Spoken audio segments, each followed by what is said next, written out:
Ladies and gentlemen, welcome back to our second run of the 4 Power to Balance tournament. I'm your host, Karaslegacy. As we dig in on this best of 3 series, we have on the right side, we have Team Fleet CMD, represented by Danny Vai and Mon.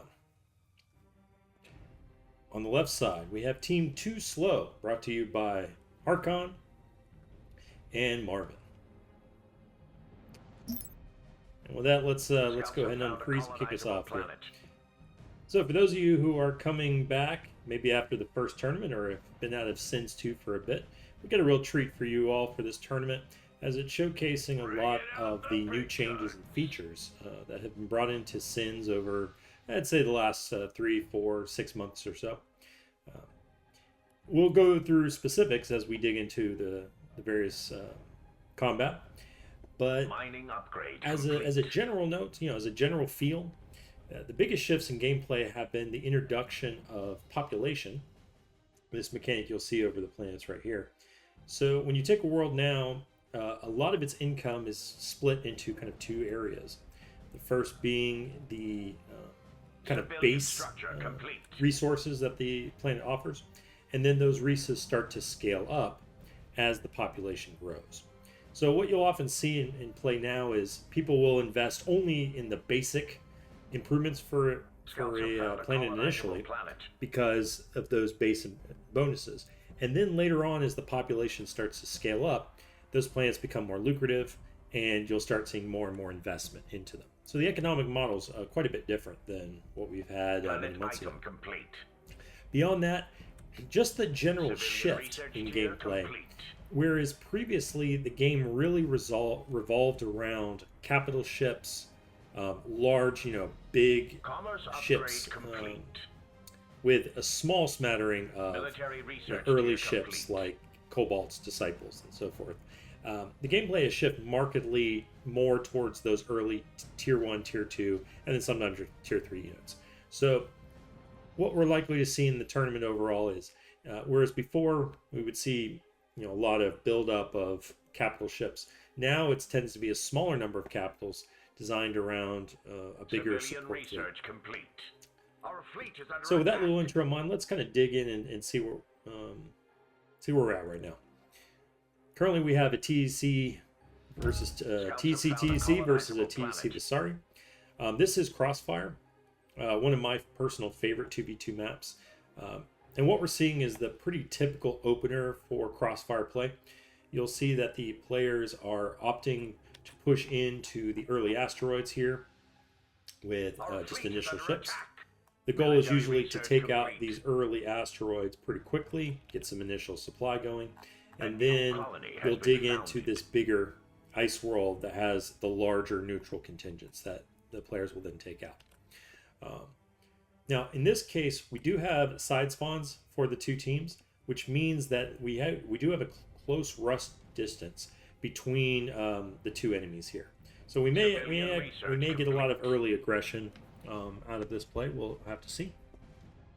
One of the other things to note, just kind of highlighting it, again, if you're still newer to Sins in the last few months, you'll notice that we have a variety of new planet types.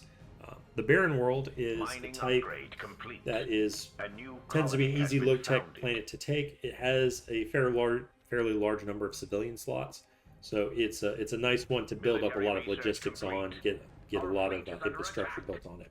Scouts have found a colonizable planet. Civilian research complete. All right, so let's take a quick look at where everybody stands right now. Okay, we see Harkon has built quite a large scout contingency here, looks like. And we are going to...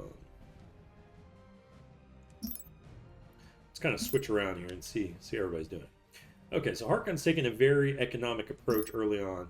And we do see a push towards trade. So it looks like it's going to be a TEC trade opener for Harkon. Our fleet is under attack. Harkon has actually decided to go coal opener for that quick kind of push. The coal is pretty good at expanding early, very good at taking out initial neutrals, tends to be a very tanky capital, but tends to suffer as the initial capitals scale up. It doesn't tend to have a lot of the abilities and tricks, such as the Mazda or the Sova carrier. And so we'll see if Harkon can take this early advantage with the coal and translate it into a benefit. But he may start to suffer a bit in these mid game battles. That said, we do see, we are seeing a pure focus on economic tech with the orbital combat or commerce already online. Likely, we're going to see civilian research complete. Yes, and we already see a big push towards trade already complete. For Harkon here. Now, one thing it's also good to note, so for those of you who have not tried this build before, what Harkon has done is you push into Civ 2 technology and you pick up the modular architecture tech as quickly as you can. This tech makes all of your building structures cheaper, but especially trade. It's a huge boost to your trade early. It allows you to get them much cheaper than normal. And with that in mind, it can build up your economy very quickly. We already see, looks like it might even be a push straight into tier 3. That's pretty greedy on this map with this kind of cross spawn. If or side spawn, excuse me. If his buddy was on this other side and it was more of a long, across the map kind of attack, I could see that kind of greed, but I'm a little worried for Harkon here if Danny decides to push in. So let's take a look at Danny here. Okay, so Danny is starting out with a Mazda with heavy Shuriken opener. Pretty typical TEC opener, especially if you are trying to rush.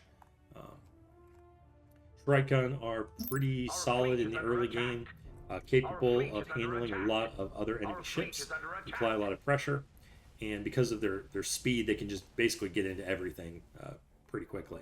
Mining upgrade complete. Item complete. All right, so yeah, we're seeing just a kind of a basic military push, some basic economy techs, but this has the makings of an early rush. So I'm guessing Danny's going to push in the ice and then likely start to rush over into Harkon. All right, let's go down to our south side here and see how these players are doing. Checking out Marvin. Marvin is going for a very quick rush. So we also have, it looks like a trade opener, but the trade is just kind of getting started. So a bit of a more delayed trade opener here. Mazda opener with very basic military production, and it looks like just an extraordinarily fast tech here.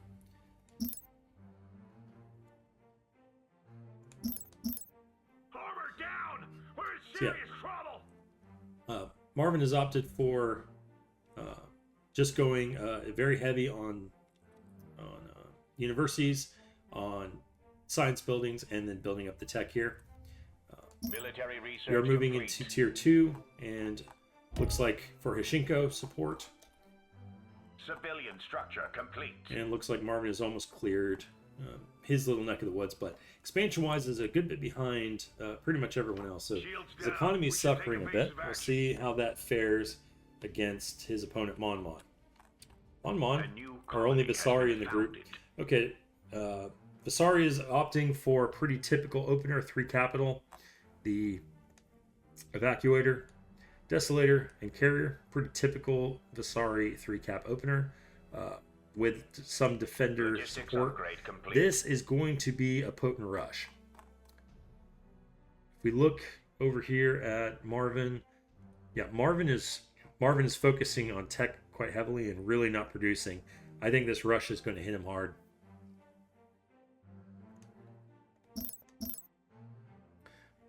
Looks like Mon Mon is focusing purely on his rush. Very limited,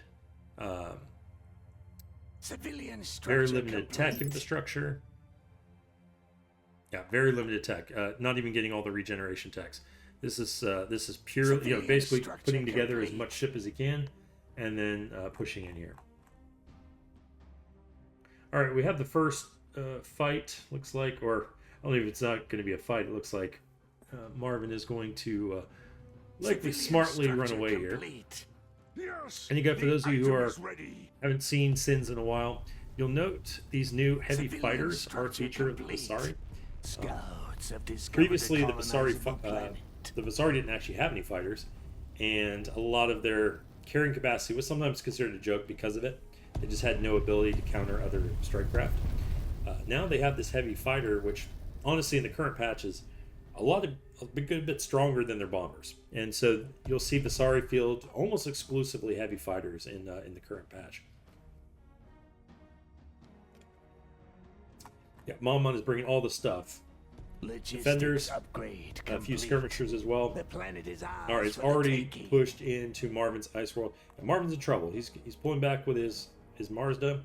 Mazda's only level 3. Personally. We have limited defenses on the homeworld.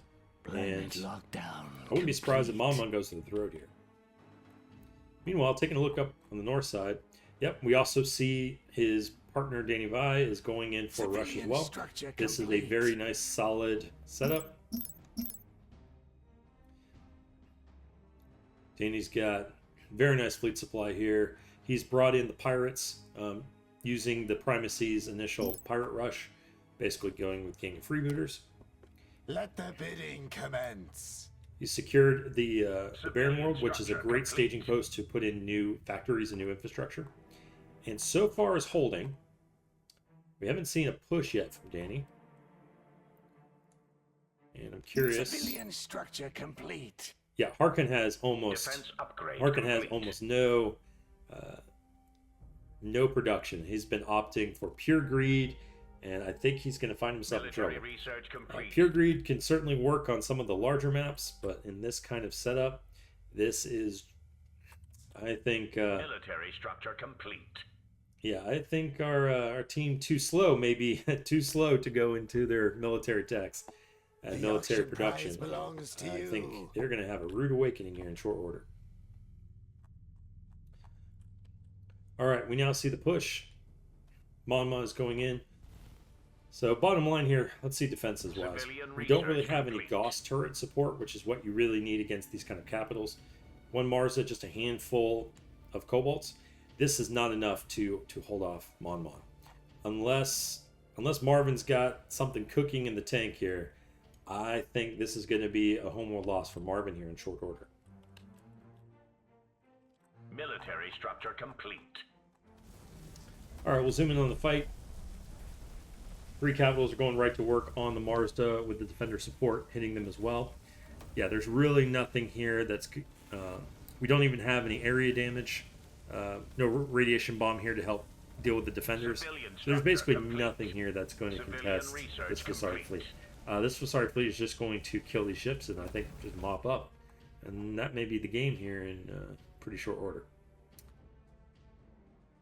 You see Danny up top. He's kind of hanging out. He's just building up forces on the Barren World here. Yep, he's got a huge infrastructure support built up with light ships. Military research complete. Danny was just getting a couple of his techs kind of in order here, and now he too is ready for the push. Complete. I will deliver your order personally. All right, we do have Marvin attempting to run his Mazda, but that is a lot of damage, and he is no way getting out of that. Complete.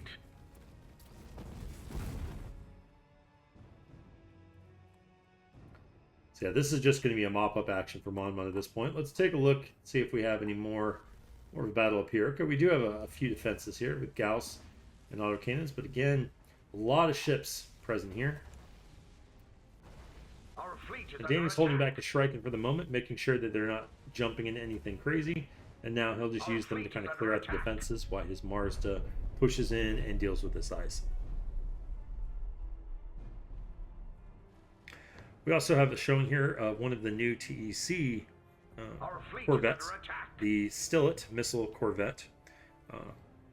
What you'll often see is once the TEC has kind of applied pressure with the Shriken, kind of cleared the way of enemy ships, they'll often start producing Stillets, which have pretty good building damage.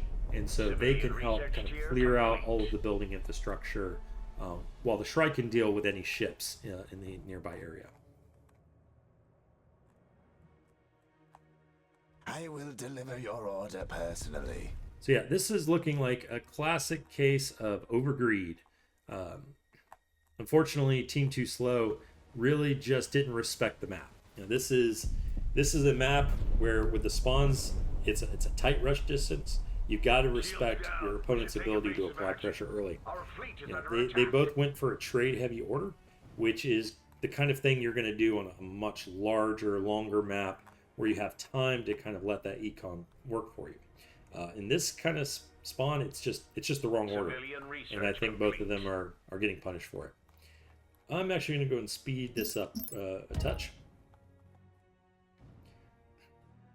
as I think we're just going to kind of see the two players slowly dying here. Yeah, so at this point, it's just the capital ships kind of plugging away. An auction is underway. Danny, utilizing his fleet of stillets that are coming in, he's just going to clear house on all of this infrastructure over here. Now we'll be curious. Okay, yeah, we do see Krosov's here from Danny. So Danny's just going for the throat. He's going to start mass producing Krosov's out of his factory here to give him that siege capability so that he can just finish the job. All right, we do have the enemy coal site, but it has no real support, no real ships available. It has just a very small smattering here of the flat frigates, and yeah, the stillets. If they are not addressed, not countered, you can see they can apply a tremendous amount of missile damage very quickly, and they have no trouble taking out a low-level cap. So this is what I was talking about earlier. We now have kind of these early game swarm counters that actually can do very well against capital ships. So you really have to respect this kind of push. A new colony has been founded. All right, and with that, it looks like Team Fleet CMD will take the first game, but we'll move right along to the second game. I hope to see you there in just a moment. Take care.